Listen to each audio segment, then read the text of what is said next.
If your legs feel heavy, cold, or tingly by the afternoon, especially if you're over 60, there's a very specific reason for that, and most doctors aren't talking about it. And the frustrating part? Millions of seniors are taking the wrong supplements, doing the wrong things, and wondering why nothing is improving. Today, we're going to change that, because there is one vitamin, one that most people completely overlook, that plays a direct, scientifically proven role in restoring blood flow to your legs. And no, it's not magnesium, it's not fish oil, and it's definitely not the one your neighbor told you about. So stay with me here, because what you're about to learn could genuinely change how your legs feel every single day. Let's start with what's actually happening inside your legs when circulation starts to fail. Picture your arteries and veins like garden hoses. When you're young, those hoses are flexible, wide, and clear. Blood moves through them easily, oxygen gets delivered to your muscles, and waste products get flushed away just as fast. But as we age, those hoses start to stiffen, the walls thicken. Tiny vessels that feed your lower legs, vessels so small you'd need a microscope to see them, start to narrow. Blood has to push harder to get through. And some of it simply doesn't make it all the way down. That's why your feet are cold even when the rest of you is warm. That's why your legs ache after you sit for just an hour. That's why that pins and needles sensation wakes you up at night. It's not just getting old. Something specific is happening at the cellular level, and a very specific nutrient deficiency is making it dramatically worse. Now, before we get to the vitamin itself, I want you to understand why this deficiency is so widespread among seniors specifically, because this is the part that surprises most people. As we age, our bodies become significantly less efficient at absorbing certain nutrients from food, even if we're eating perfectly. Our stomach produces less acid, our gut lining becomes less effective, inflammation increases, which interferes with nutrient transport. And on top of that, many of the medications that seniors take, common ones you've probably been on for years, actively deplete this particular vitamin from your body. So even if you're eating a decent diet, your levels may still be dangerously low without you knowing it. The vitamin we're talking about is vitamin B3, specifically in its form called niacin, and its close relative niacinamide. Now, before you say, oh, I've heard of B vitamins and tune out, stay with me, because most people have no idea what niacin actually does inside your blood vessels, and the research on this is genuinely remarkable. Niacin has a direct pharmacological effect on your vascular system. When taken in the right form and the right amount, it causes your blood vessels, including the tiniest capillaries in your feet and lower legs, to dilate, to widen. It's actually one of the very few nutrients that can produce what's called a flush, a warm, tingling, reddening sensation across your skin, because it's literally opening up your peripheral blood vessels that quickly. Most supplements don't do that. Most supplements take weeks to show any effect at all.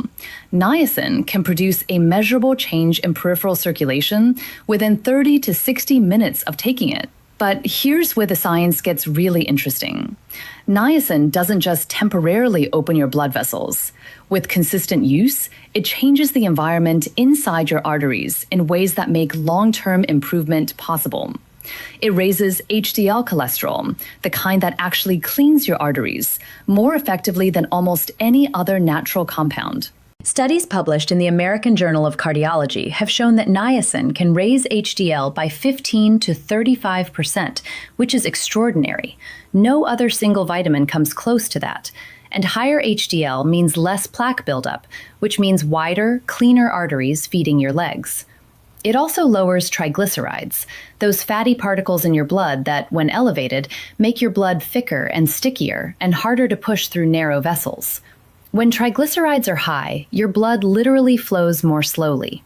Niacin has been shown to reduce triglycerides by 20 to 50% in some patients.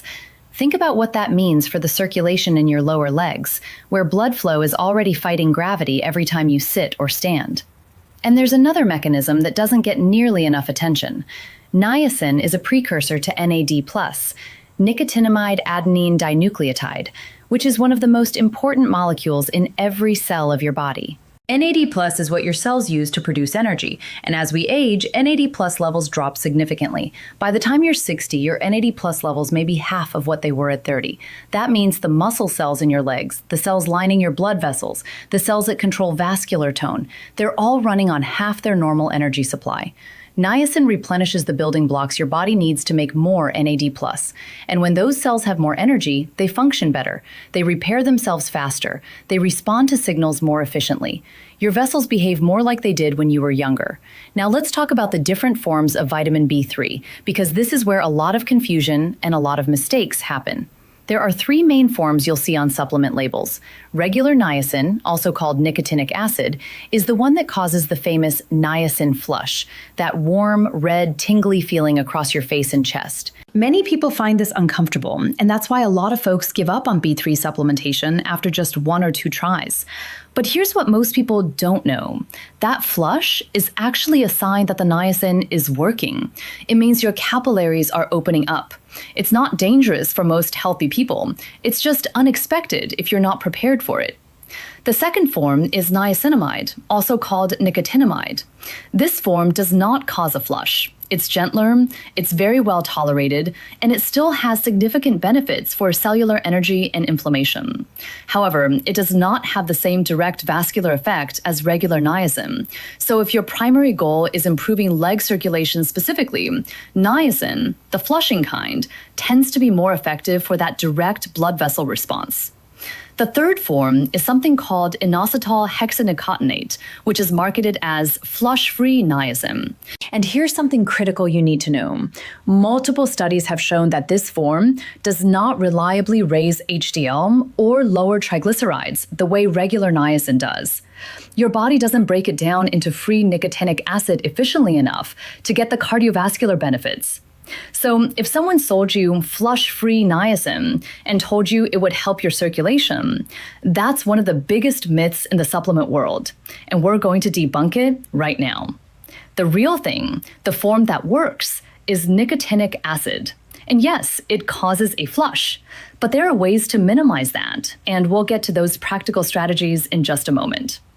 Let me take a second here to talk about something that makes the B3 situation even more urgent for seniors, because this is something most doctors will not bring up in a 10-minute appointment. There is a long list of medications that drain vitamin B3 from your body or interfere with its function. Statins, the cholesterol medications that tens of millions of seniors are taking, actually compete with niacin's pathways in the liver. Certain blood pressure medications, particularly diuretics like hydrochlorothiazide, deplete multiple B vitamins, including B3. Metformin, which is used for blood sugar, also interferes with B vitamin absorption over time. If you're on any of these, and many seniors are on 2 or 3 of them, your body may be fighting an uphill battle to maintain adequate niacin levels, no matter how well you eat. This is not me telling you to stop your medications. Please don't do that. What I am telling you is that this is a conversation worth having with your doctor. Ask them specifically about your B vitamin levels. Ask about your niacin status, because a simple blood test can give you important information. And knowing where you stand is the first step to doing something about it. Now, let's get practical. Because knowing the science is great, but what you actually want is to know what to do starting today or this week.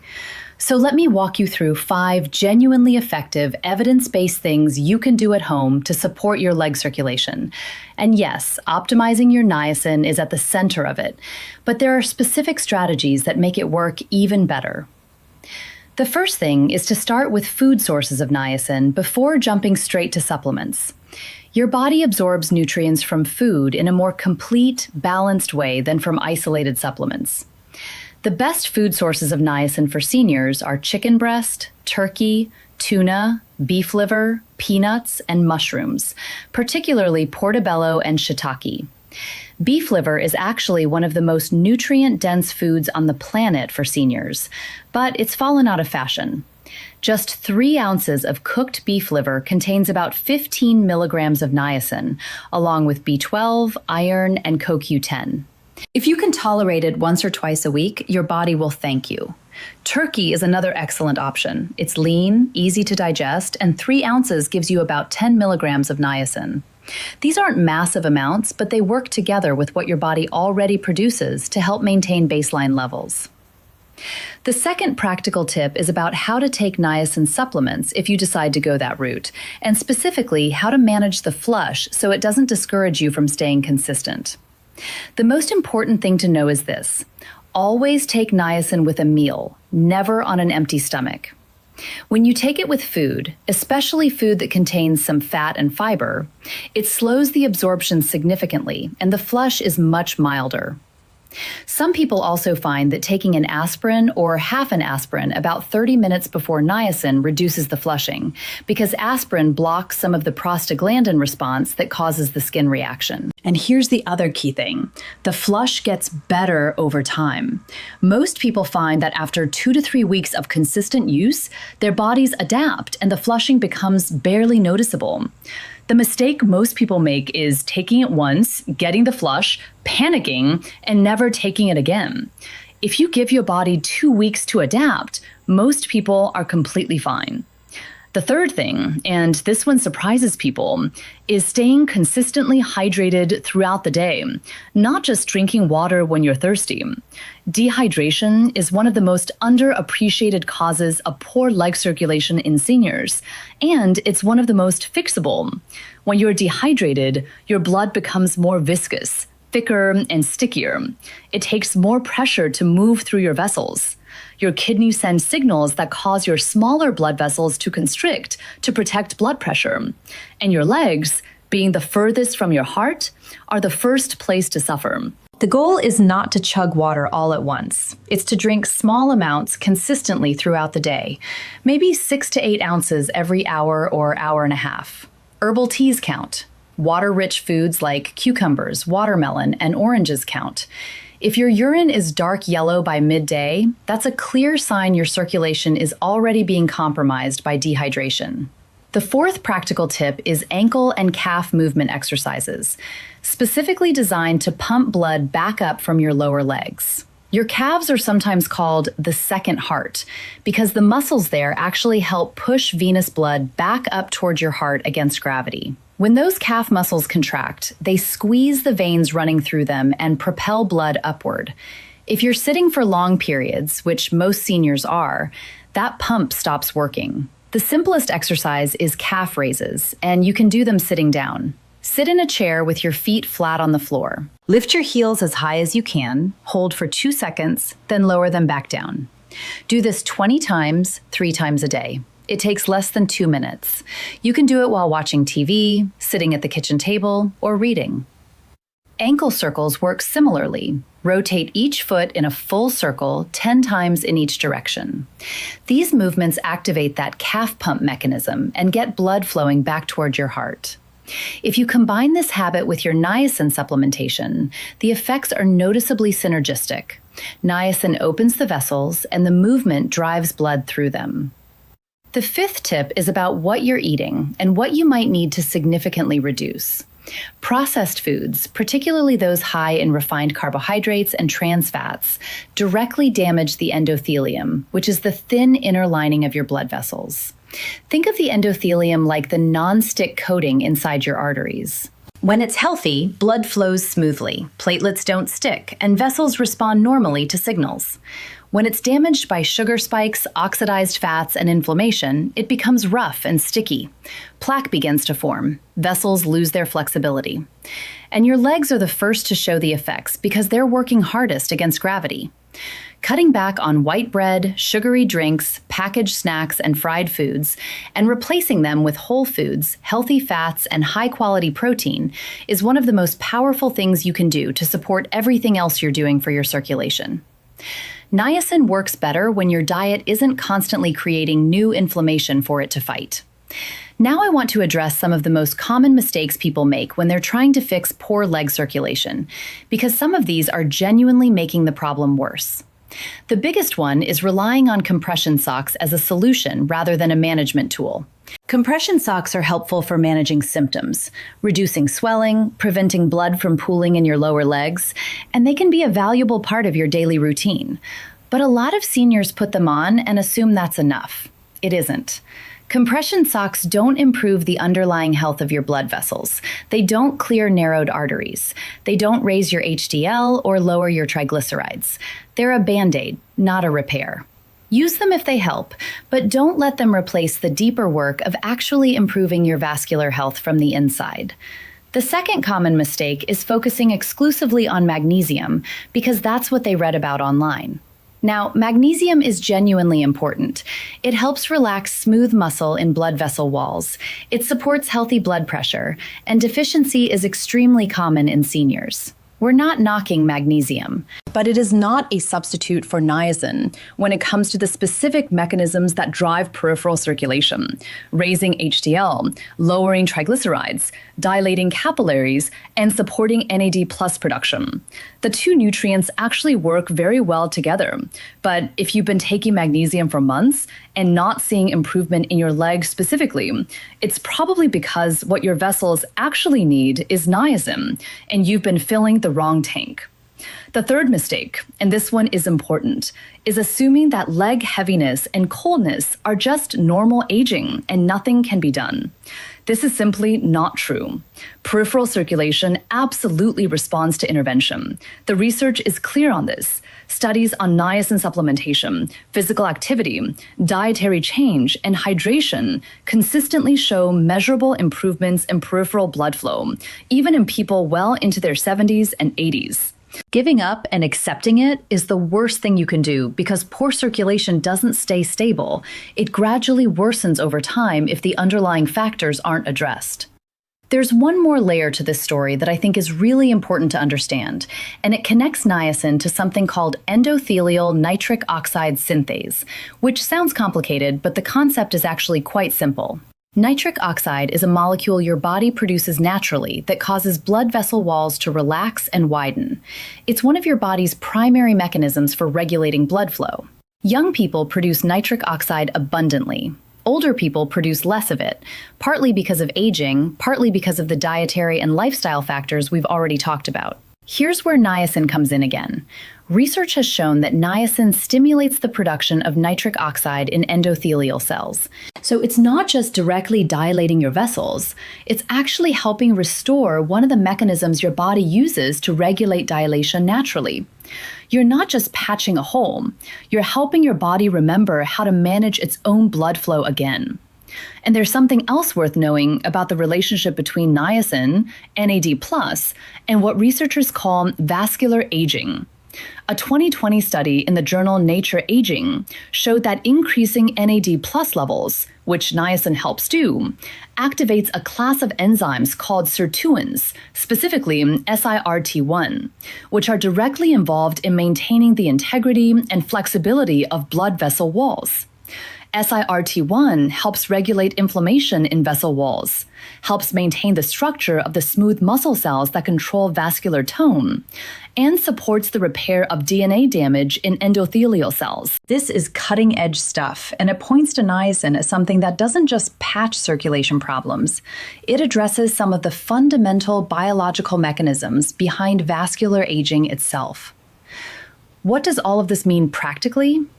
It means that if you're a senior experiencing heavy legs, cold feet, nighttime cramps, or that feeling of your legs falling asleep even when you're awake, there is real, actionable science pointing to something you can actually do about it.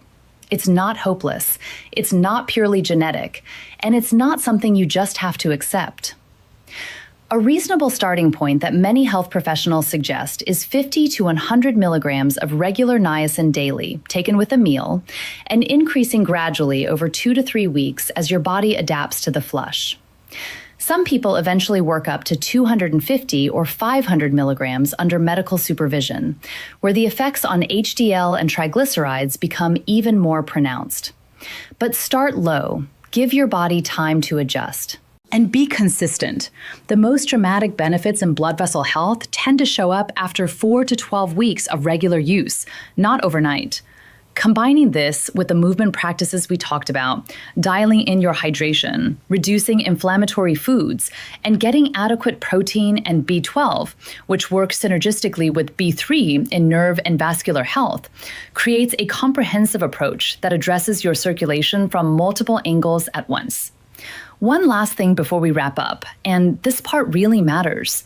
Everything we've talked about today is for educational and informational purposes. If you're experiencing significant leg pain, sudden changes in circulation, wounds on your feet or legs that aren't healing, or any new symptoms you haven't discussed with your doctor, please make that appointment. Peripheral artery disease, deep vein thrombosis, and other vascular conditions can have symptoms that overlap with what we've described, and they require proper medical diagnosis. A doctor can run specific tests, an ABI test, blood panels, imaging, that give you a clear picture of exactly what's happening in your arteries and veins. Supplements can support your vascular health, but they are not a replacement for professional evaluation and care. Please work with your healthcare provider, especially if you're on medications, before making changes to your supplement routine. If this opened your eyes to something you hadn't considered before, do me a favor and hit that like button. It genuinely helps other seniors who need this information find this video. And if you haven't subscribed yet, now is a great time because we put out new videos every week on practical health topics specifically for people over 60. Drop a comment below and tell me, have you ever tried niacin? Have you been dealing with leg circulation issues? I read every comment and I love hearing from you. And next week, we're going to talk about something that builds directly on today's video. The 3 specific breakfast mistakes that are silently destroying your artery health after 60, and the simple morning routine that some of the healthiest seniors in the world use instead. You don't want to miss that one. Take care of those legs. They've carried you a long way. Give them the support they deserve.